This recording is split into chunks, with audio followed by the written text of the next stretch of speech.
Hi, how's it going? Bob Deboo here for Open Studio.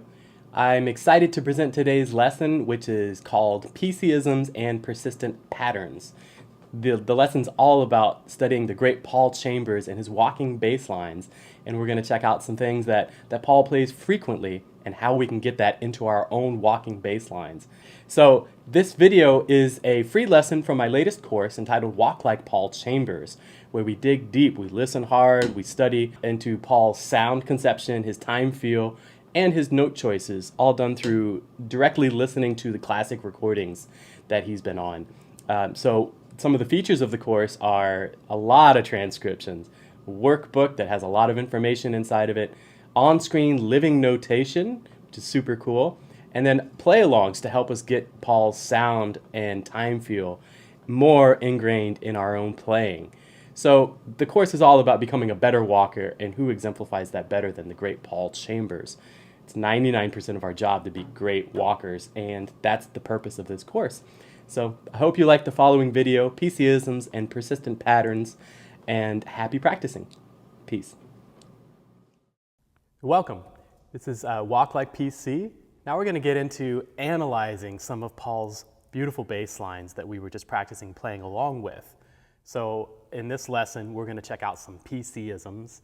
We're going to check out some persistent patterns, which is a clever way to say the patterns that Paul utilizes a fair amount in his bass lines, especially from the bass lines that we have transcriptions for in this course.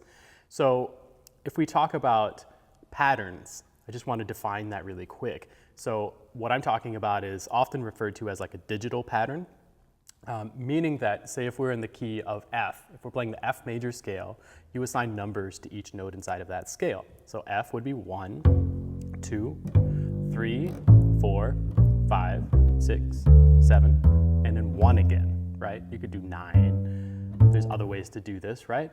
So, but that's how I'm going to be referring to these numerically.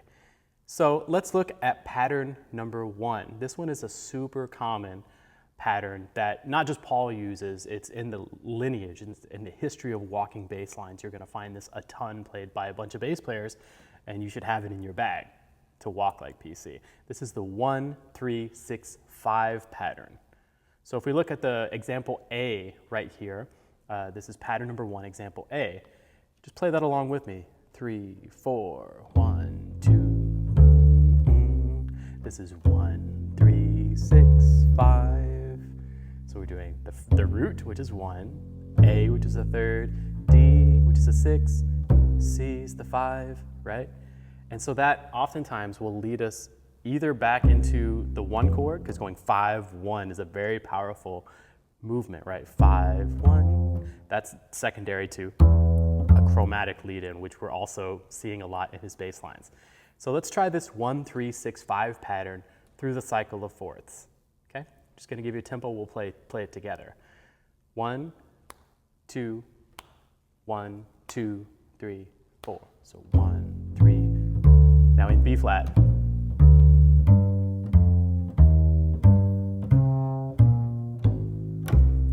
Now in D flat. G flat. B. E. A. D. G. C. And then we'd be back to F again, right? So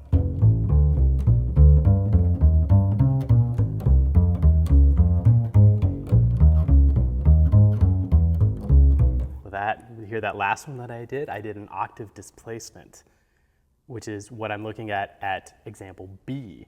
So the same idea, we can use the same pattern, 1, 3, 6, 5, except change the octave of one of those notes, in this case, the first one. So instead of playing this low F, we're going to take that F up an octave, right? Let's do that in B flat. So we do B flat, and then go down to the third. E flat, same thing. A flat, D flat, G flat, B. So it's the same thing that we were doing, except we're playing that top note that first note, beat 1, up an octave, just because we want to be flexible with it. And we want to make sure our range works wherever we're doing that. So let's take that through the cycle of fourths together. Try it with me. So 1, we'll start in F. 1, 2, 1, 2, 3, 4.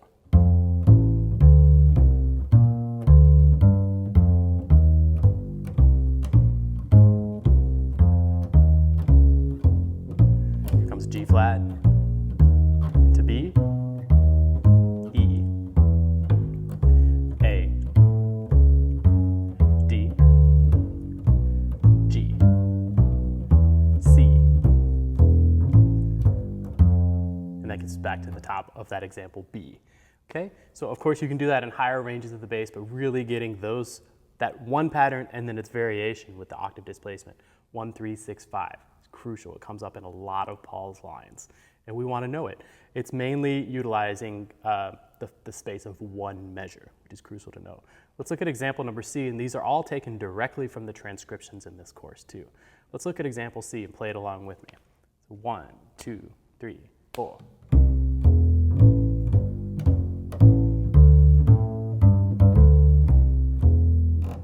Right, so in those like 3 little odd bars right there, 3, 6, 5, and then a 1, 3, 6.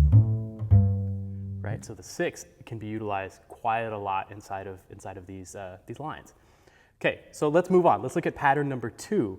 This pattern is 1, 3, 6, flat 6, 5. So if we're inside of the key of F, 1, 1, 3, 6, and that's that variation like B, what we just did earlier. So this is building off of the 1, 3, 6, 5, but it's 1, 3, 6, flat 6, 5. Okay, so now just for a little backing up history tidbit that's really important. Paul Chambers from Detroit. Doug Watkins, also from Detroit, right? He was a very amazing bass player. They were like good friends. People even thought they were a family. And so they grew up playing, like I said, in Detroit, really learning. And they studied with this amazing piano player named Barry Harris. Of course, they both recorded with him. Barry Harris is still with us, still teaching. He's a great jazz educator, of course. But Barry Harris has this concept called the sixth diminished, right? You can find other places to get this information, but I'm seeing a direct connection or a correlation to Paul's bass lines and the sixth diminished just inside of this particular pattern. So you see that flat 6. It's kind of, you can get into it, but it's implying a dominant movement into the 5.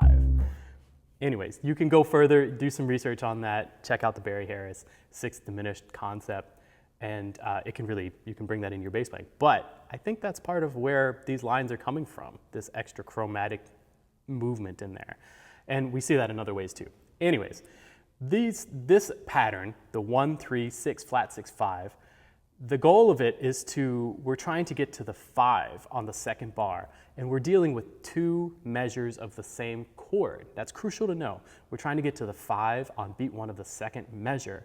It's totally acceptable, totally fine to play the 5 on beat 1. It's totally fine to play the 3 on beat 1. Totally fine to play the root on beat 1. But our goal really is that we're trying to hit chord tones, most often the root on beat 1 of each measure, or the 3rd or the 5th or even the 7th, etc. You could do 9s, you could do 6s, but that's what's happening here. So play this pattern A with me. 1, 2, 1, 2, 3, 4.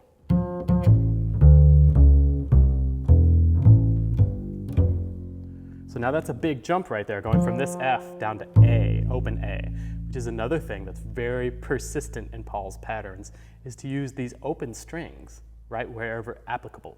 So that's what's happening in that particular example, letter A. Let's look at letter B. This is pattern number 2, letter B. Play this with me and you'll see the similarities. 1, 2, 3, 4.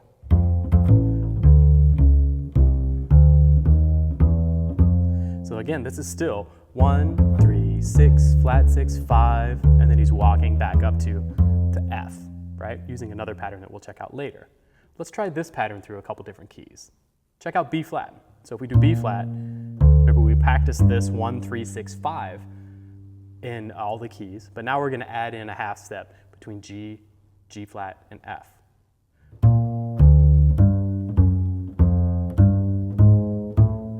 And that's going to get us through those 2 bars very, very easily. You could also do this if you're going to say the 5 chord on the second bar, because then you're playing the root, right? So let's try it in B flat again. 1, 2, 3, 4.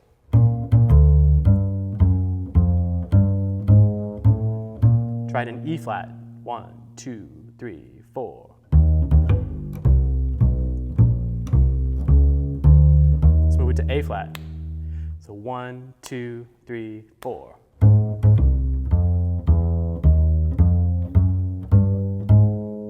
Right. So now, do your due diligence. Move that through all of the keys, okay? That's with that second variation where we're dipping down with the octave displacement. With that shape, right? But we could also do it going up.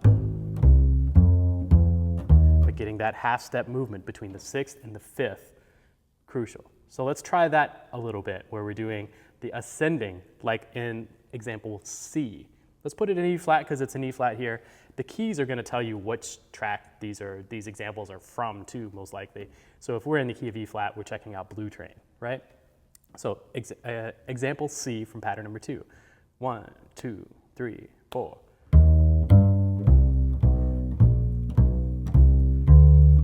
And there Paul does the same thing where he's going up from the 5, flat 6, or sharp 5, 6, to get back up to the root.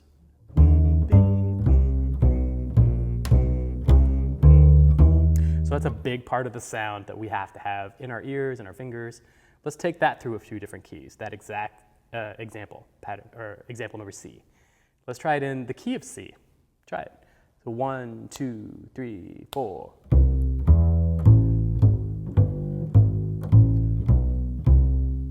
So 1, 3, 6, flat 6, 5, back up. How about an F? 2, 3, 4.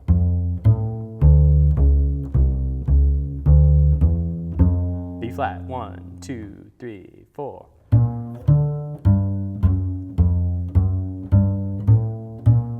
Great. So these patterns, these note choices are obviously super crucial. It's what's giving the information harmonically. Let's move on. Let's look at pattern number 3. This is 1, 7, 6, flat 6, 5. And again, there's that Barry Harris influence perhaps, the 6 leading to the 5 with that chromatic in between, except now we're adding in a major 7th, right? Let's look at example A of pattern number 3. 1, 2, 1, 2, 3, 4.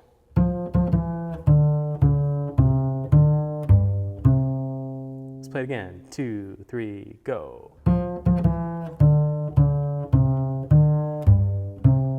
So there, we're just adding in the major 7th. We're still getting to the 5th on beat 1 of that second bar. Let's take it down an octave. 1, 2, 3, go.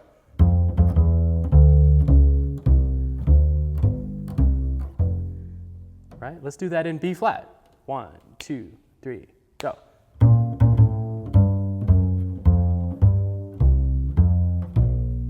And that little CF, that's like a 2-5 leading us back, especially that 5 is leading us back into the 1 very clearly. So that's not on accident, that's not a happenstance note. It has a purpose, right? Let's try that same shape. How about in C major? So 1, 2, 3, 4.